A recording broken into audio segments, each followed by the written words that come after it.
नमस्कार। आपका channel universal सोच में हार्दिक स्वागत है। अभी तक आपने पहले के 3 एपिसोड्स में डॉक्टर हंस द्वारा रचित पुस्तक जीव की कहानी के 2 अध्यायों जीव की परिभाषा एवं लक्ष्य तथा जीव ब्रह्म का अभिन्न अंग को श्रवण किया। आज इस तीसरे एपिसोड में हम तीसरे अध्याय जीव की यात्रा के बारे में सुनेंगे। तो लीजिए प्रस्तुत है तीसरा अध्याय जीव की यात्रा।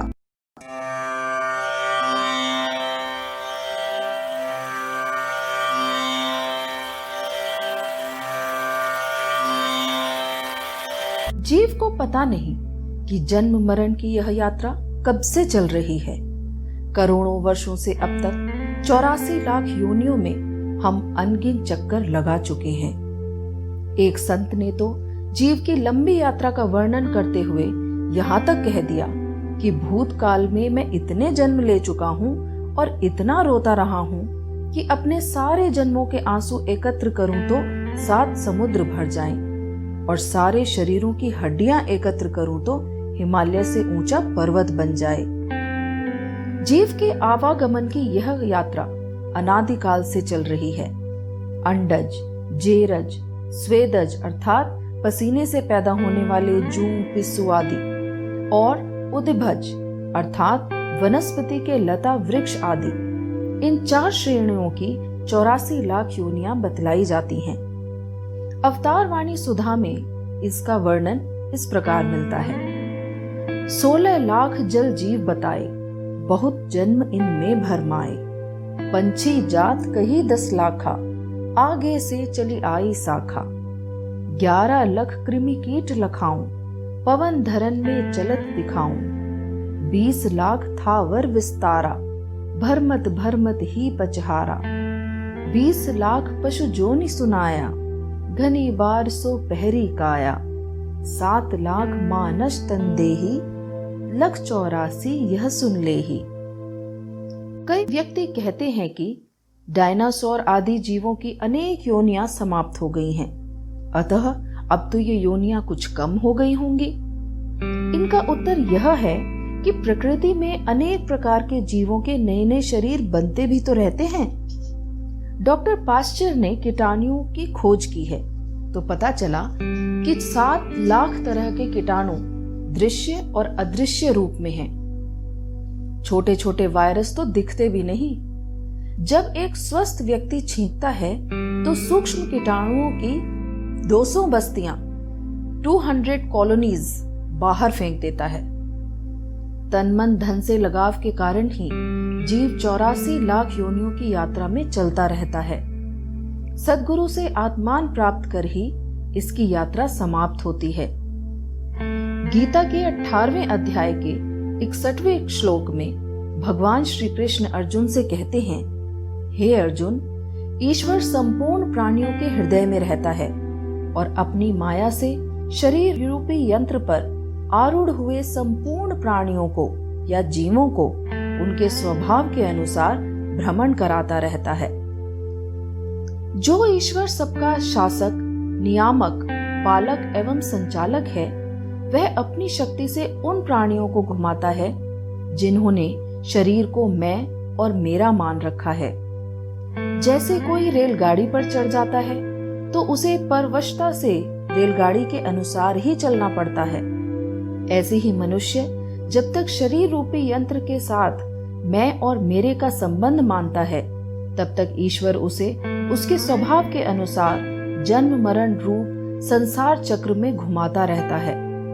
शरीर के साथ मैं मेरेपन का संबंध न रहने पर ही ईश्वर की माया उसे संचालित नहीं कर सकती। अज्ञान के कारण जीव की यात्रा अनादिकाल से चल रही है। 84 लाख योनियों के शरीर धारण करके इसे मानव शरीर मिला है, जिसमें सद्गुरु से आत्मज्ञान प्राप्त करके जीव आवागमन की यह यात्रा समाप्त करके ब्रह्म भाव में आ सकता है, यानी मुक्त हो सकता है।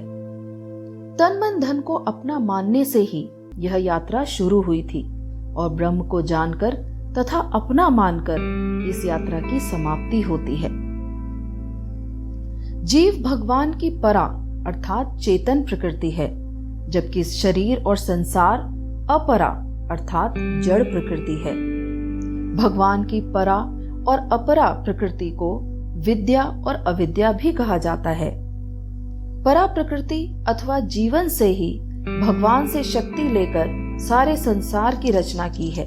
गीता के 7वें अध्याय के 4 और 5वें श्लोक में कहा भी गया है, पृथ्वी जल तेज वायु आकाश ये 5 महाभूत और मन बुद्धि तथा अहंकार, इस प्रकार 8 प्रकार के भेदों वाली मेरी यह अपरा प्रकृति है।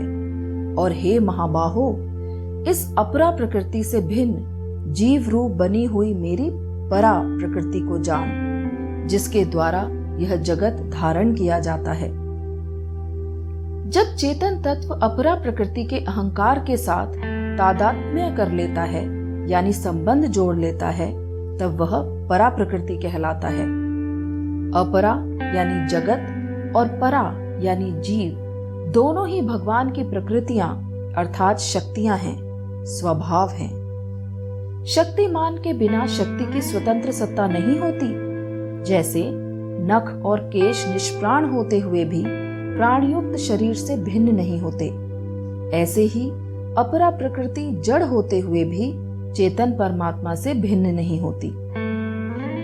इस जगत को जीव ने ही धारण कर रखा है।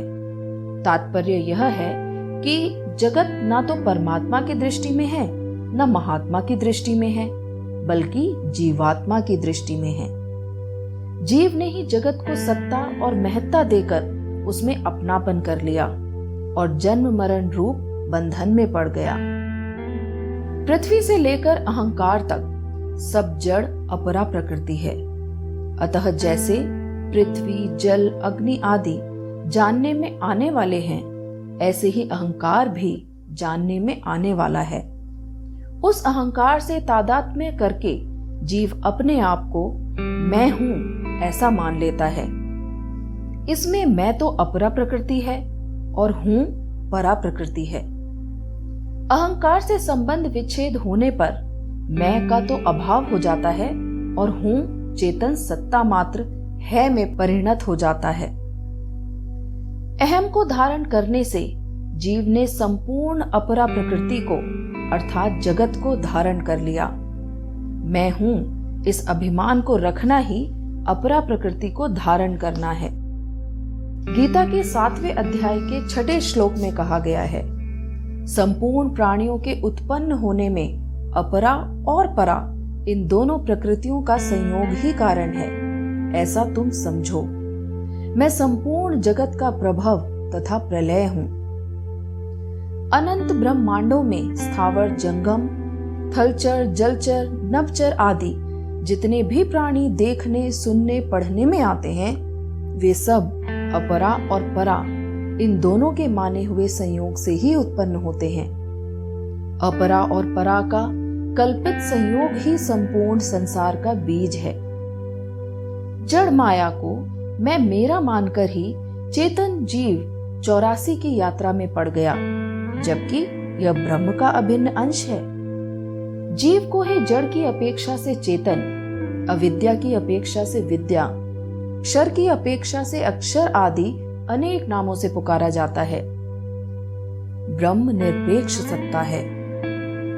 अनंत ब्रह्मांडों में 3 लोक, 14 भुवन, जड़ चेतन, स्थावर जंगम, जलचर थलचर नभचर, जरायुज अंडज स्वेदज उदिभज, सात्विक राजस तामस, मनुष्य देवता पितर गंधर्व पशु पक्षी कीट पतंग, भूत प्रेत पिशाच, ब्रह्म राक्षस आदि जो कुछ भी देखने सुनने पढ़ने चिंतन करने तथा कल्पना करने में आता है, उसमें अपरा और परा इन 2 प्रकृतियों के सिवाय कुछ भी नहीं।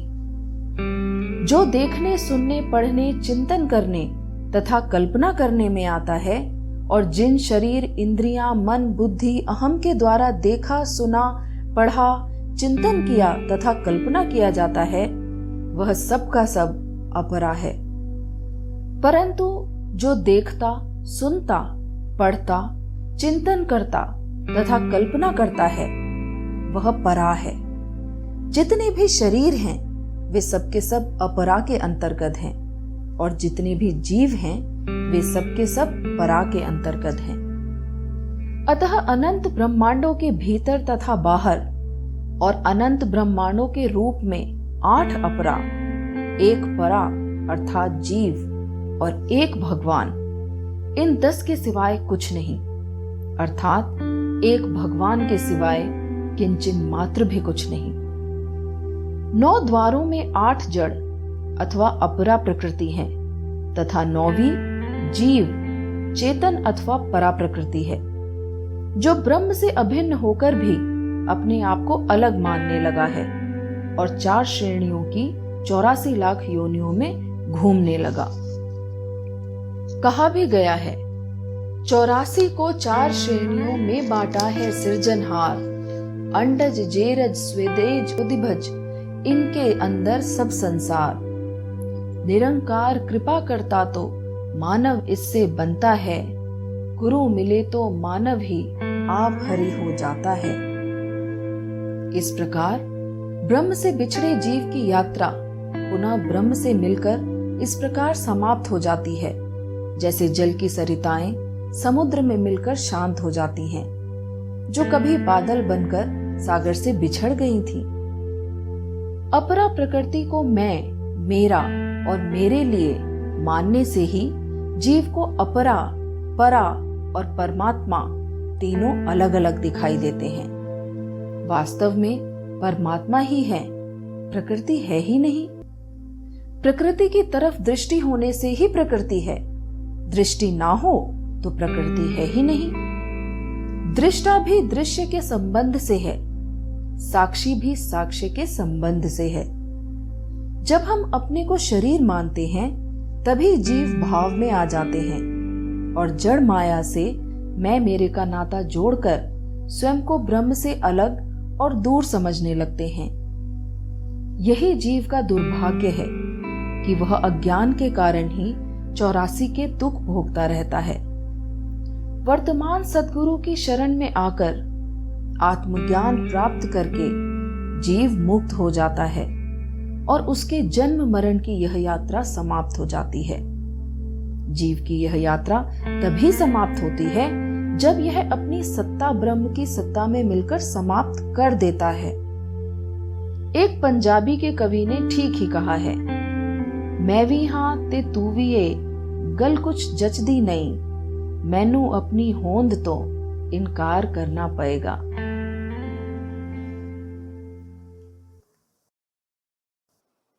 यदि आपको यह विषय वस्तु पसंद आई हो तो कृपया चैनल को लाइक एवं सब्सक्राइब करें। आप अपने विचार या सुझाव कमेंट बॉक्स के द्वारा भी दे सकते हैं। धन्यवाद।